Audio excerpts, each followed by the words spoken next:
Scorpio, this is your week ahead astrology forecast by Astrology Motivation from Born Without Boundaries. In these weekly videos, I review the major planetary aspects and transits that impact your natal sun and what that means for your bottom line. All you need to know is your birthday. I will translate everything else. I'm going to start off really broad with the charts of the day. This week goes from August 29th through September 4th, by the way. And then I'm going to whittle that down into Scorpio specific information, and then I'll break everything down into the 3 decans.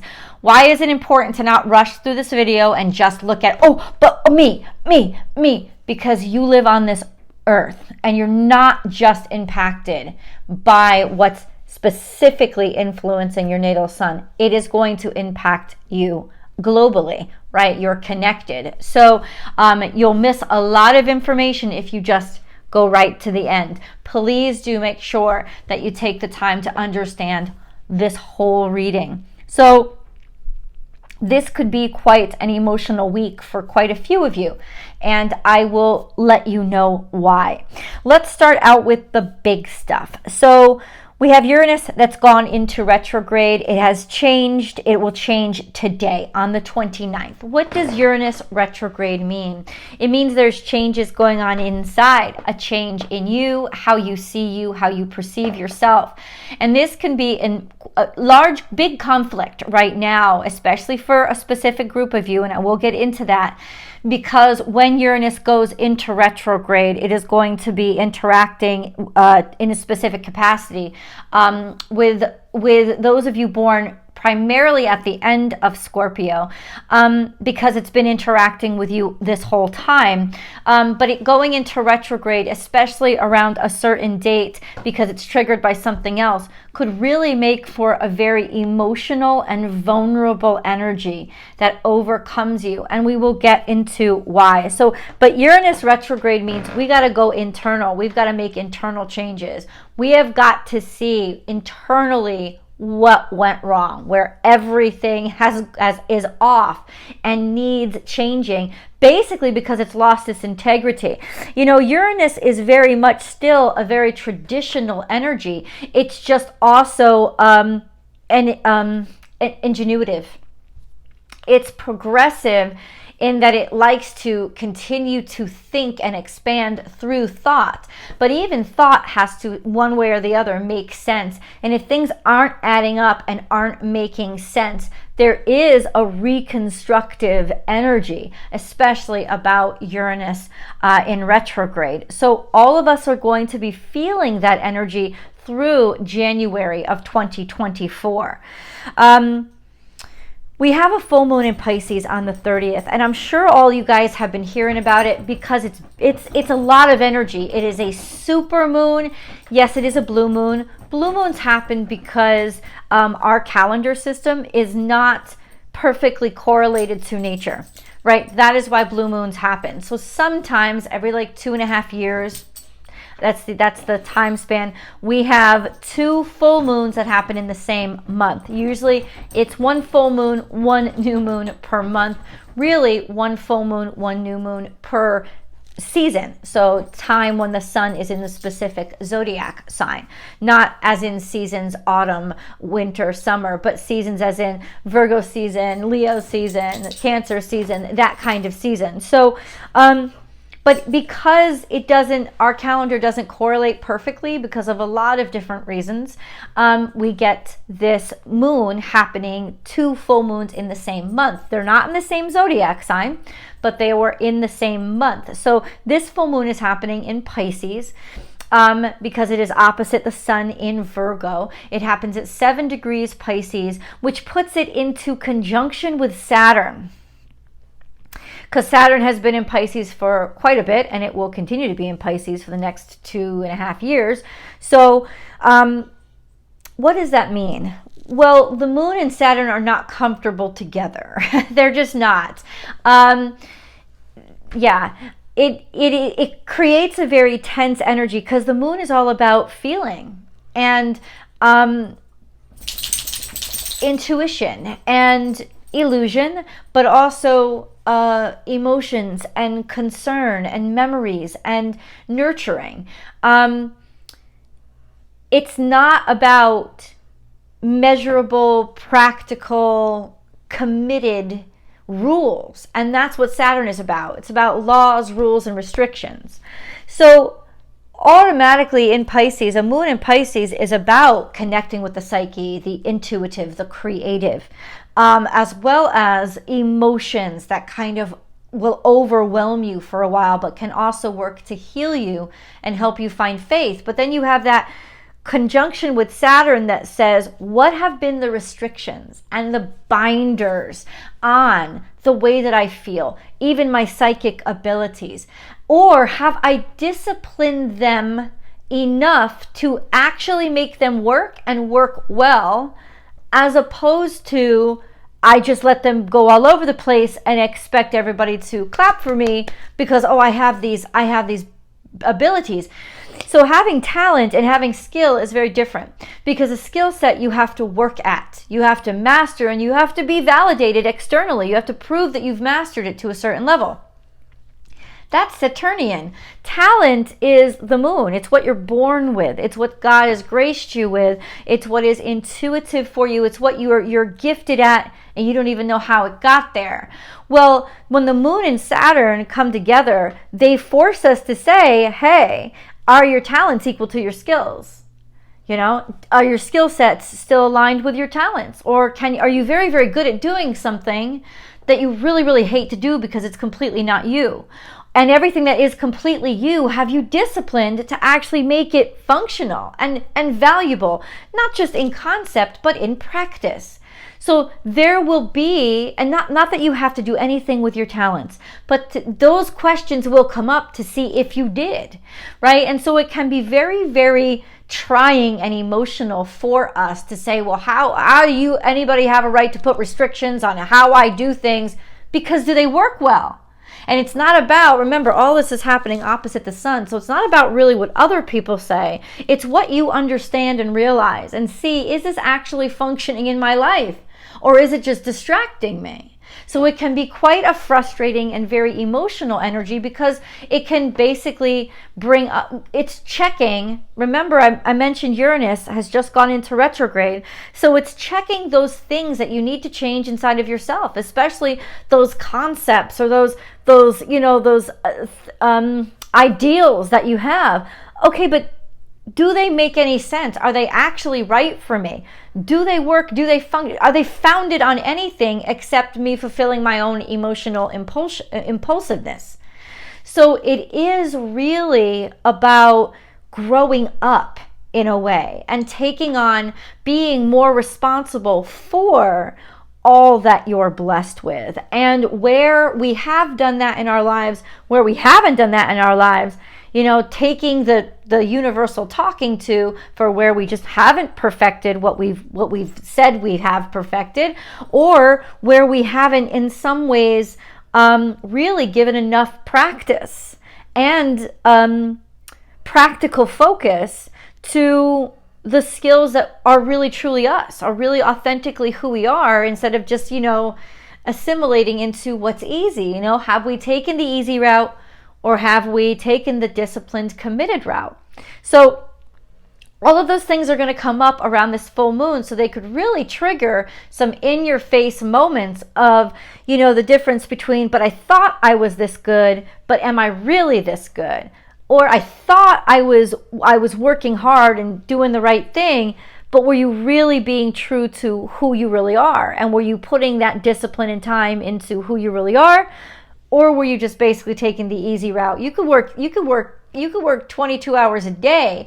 You could still spiritually be taking the easy route, because you're doing it with something that conforms to what everybody else is doing, as opposed to your true talents and skills and gifts, right? It's God gives those to us, but it's for us to work out how we use them and how we share them. And a lot of us sort of just take that route of, well, I'm going to do this, this, and this because it's already laid out for me.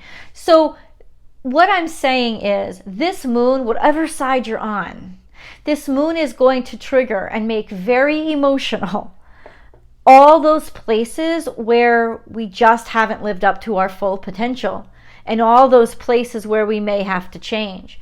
Now, for those of you who are completely and totally living up to your full potential, amen, hallelujah, this is going to be a very powerful and beautiful moon. In fact, you could absolutely shine. And for those of you who have been living up to your full potential, but it just hasn't conformed, you're gonna get a stellar push right now. You're gonna get a push. And I know half of you are like, oh, okay, yeah, I'm in that group. Good stuff is gonna happen.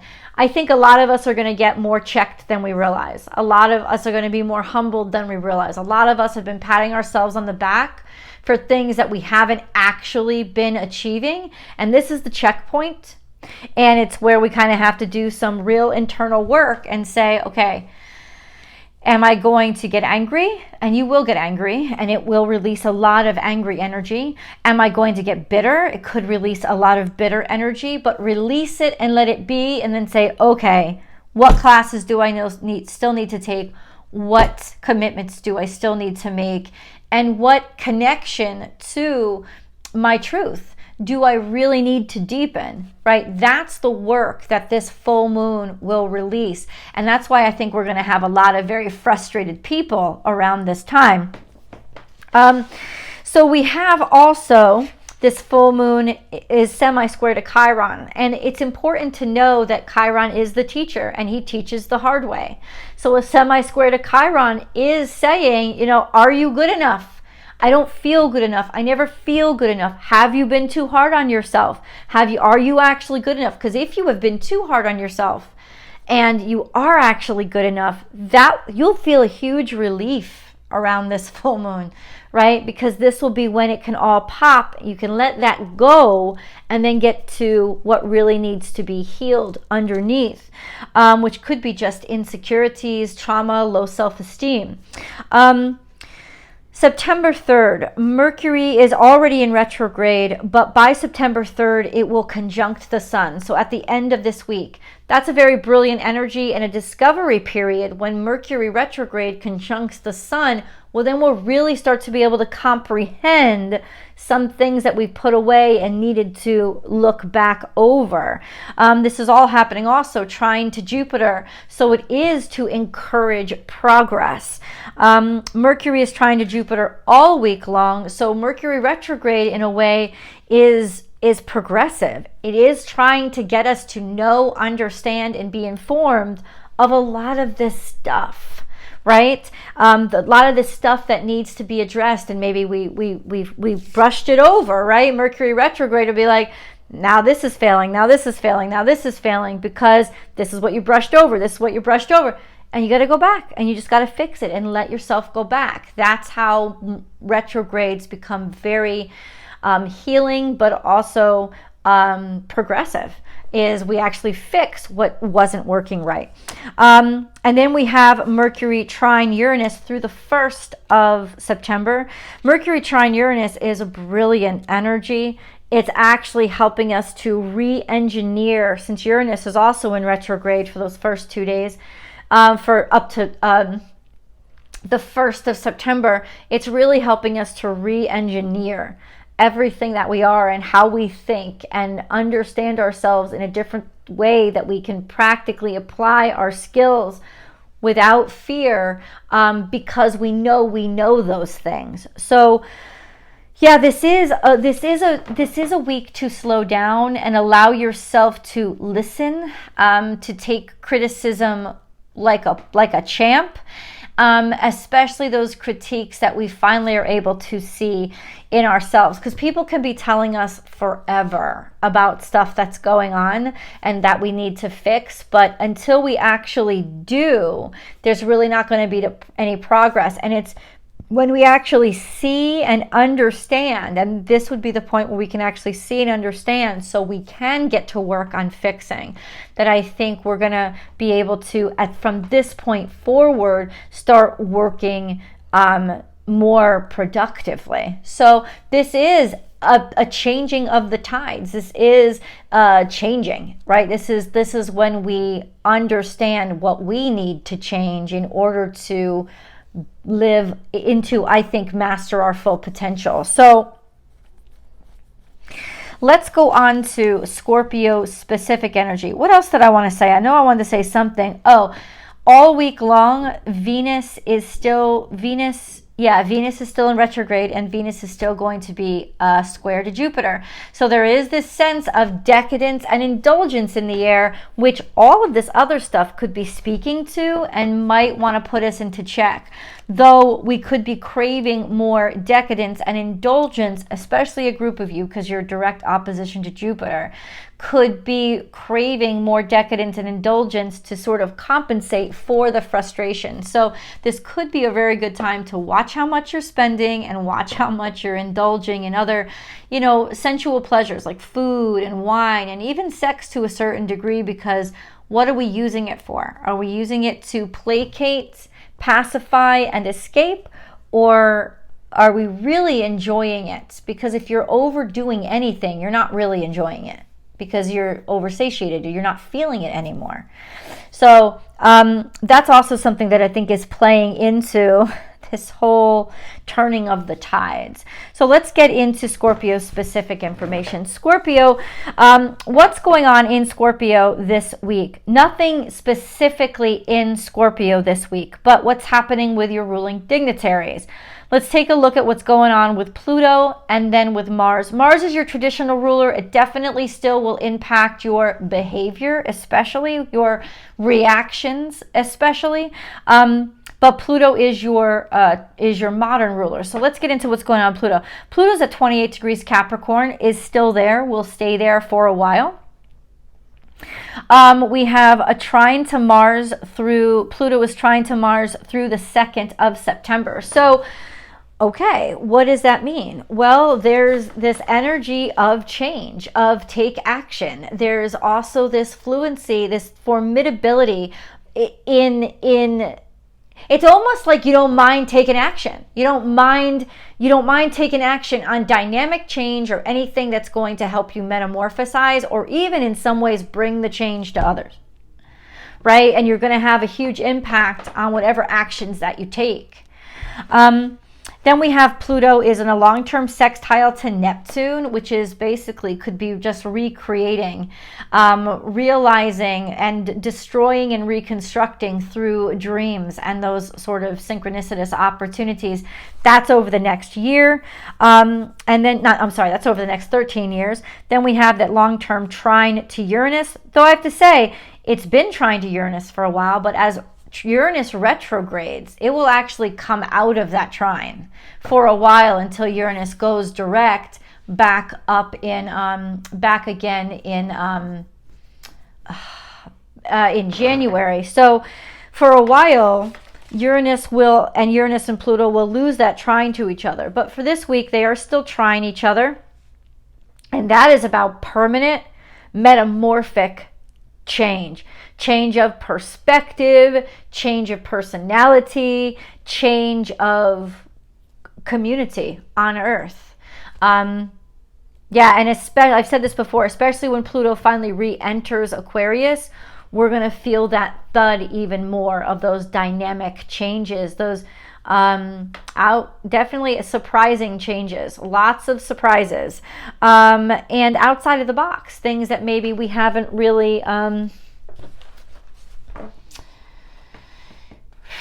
thought were possible before, things that maybe seemed impossible or seemed completely ridiculous and aren't anymore.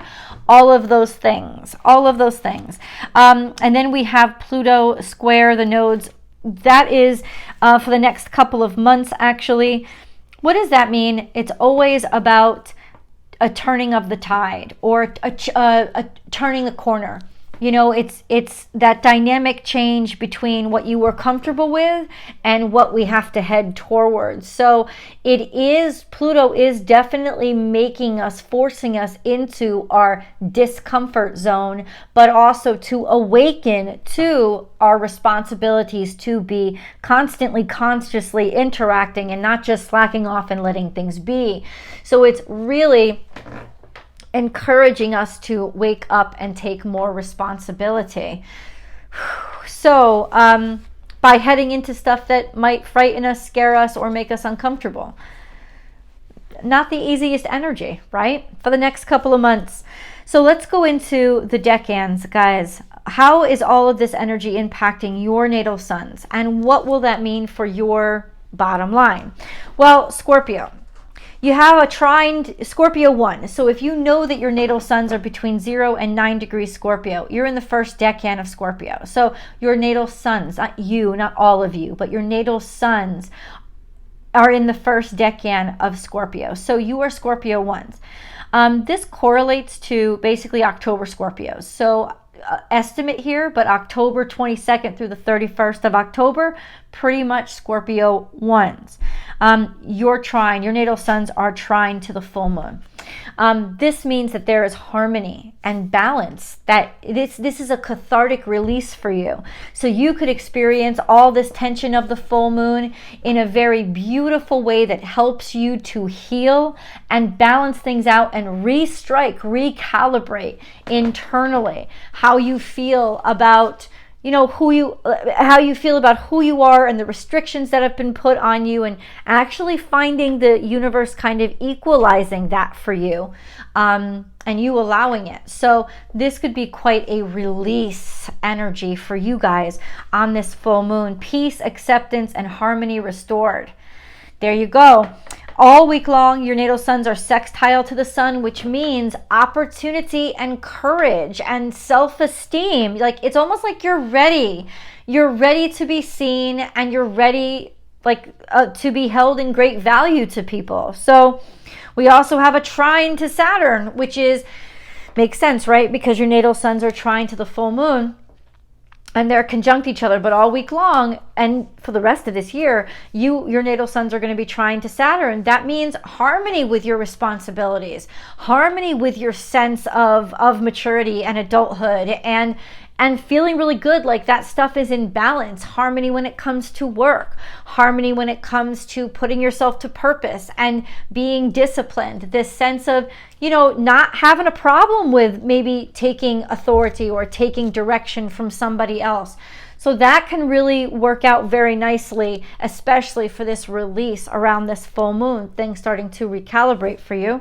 And then we have this semi-square to Mercury, which is in retrograde. So all week long, this week in particular, there can just be some just frustration that you find, a little extra nagging or a little extra irritation that comes from any Mercury retrograde related energy, or just any information that you didn't know existed, or communication in general, you finding just little glitches in. It's nothing that will completely shut you down, but certainly could make the world, the week a little bit more challenging, just a little bit. Not the best time to take any important tests. Oh, we have a hummingbird right outside my window. That's so cute. Not the best time to take any important tests. Not the best time to have the most sign important paperwork. In fact, let that full moon happen to really clarify your emotions on things, and let that wash away. And then more toward the end of the week, start to think, okay, what really matters to me, and what am I really capable of? And then you'll be able to make those decisions a lot better. Scorpio 2. So if you know that your natal sun, is between 10 and 19 degrees Scorpio, then it is located in the second decan of Scorpio. So you are Scorpio 2s. Birthdays usually correlate to November 1st through the 11th, in and around there. Your natal suns are in a long-term quincunx to Chiron, which is sort of like a spur in the side. So past traumas, past, struggles, or things being difficult is a real agitation and irritation, and has been for the past couple of years. Those of you especially with your natal suns around the 19th of Scorpio are going to feel this most impactfully. So that would be maybe around anywhere between the 9th and the 12th, born between the 9th and the 12th of November, around there, would really start to feel like this is just irritating you. It's starting to frustrate you, that things are so challenging. And maybe that's to teach you that, hey, stop getting in your own way, or look at the challenges instead of just trying to push through them, look at them and take a more practical approach to how do I address them. So it is kind of slowing you down in a way while simultaneously making you want to rip forward. But this retrograde season could offer you a real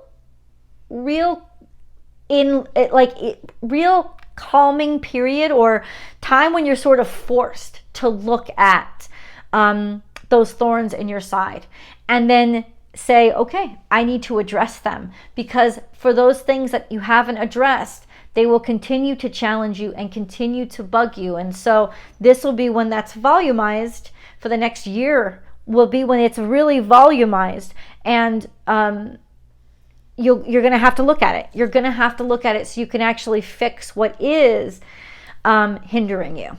I know that was long, short, like short story long. I apologize. Your natal suns are sextile to Mercury all week long.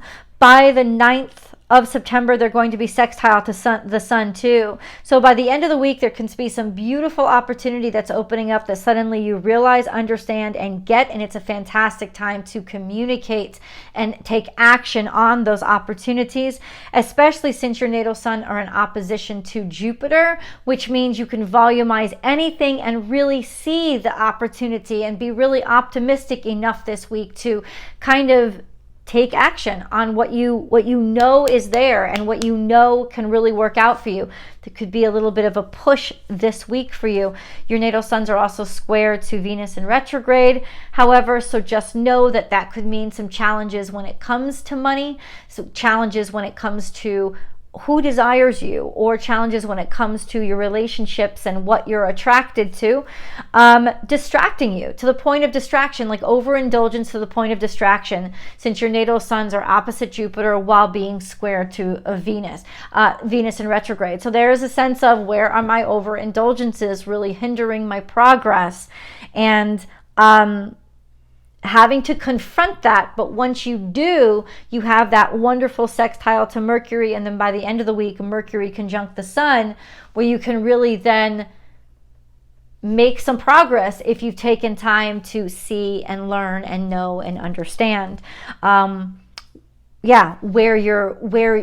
you need to fix or what you need to work on. On the 4th, which is the last day of this week, we have the moon conjunct Jupiter. So the moon conjunct Jupiter and the moon conjunct Jupiter will be trine to Mercury conjunct the sun. Since you guys, natal suns, are in opposition to Jupiter, this will really excite a beautiful energy for you about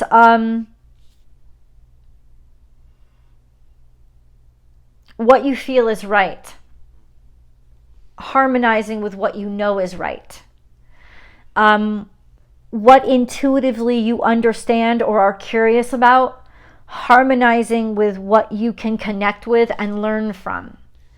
So there is, toward this end of this week, almost like, I guess, an aha experience, or a beautiful kind of gateway of opportunity opening up, so that not the opportunity suddenly arises, but that you suddenly see it. I guess that's what I'm trying to say. All right, Scorpio 3s. If you know that your natal sun is between 20 and 29 degrees Scorpio, you are Scorpio 3s. This correlates to birthdays between, say, November 12th and the 22nd of November. So your natal suns are sextile to Pluto. That's going to be happening for the next 2 years. They're trine it to Neptune, also long term. But this, it's not that I don't care about it. It's that it's been going on for a while. So I'm sure you guys are feeling this energy. It just means creativity and expanding who you are and changing who you are through creativity, through intuition, through your psychic energy and gifts and abilities. And I think that those will be very finely honed over the next couple of years. But your natal suns are the ones that are square to the full moon, especially if you are at the cusp between Sagittarius and Scorpio. So those of you born, say, the 21st, 22nd, maybe 23rd of November, those of you will feel this square most intensely because you're also opposite Uranus retrograde. And I kind of alluded to that in the beginning of this video, so let's dig down deeper. This is going to challenge your sense of I can do this and I got this. It's going to challenge it.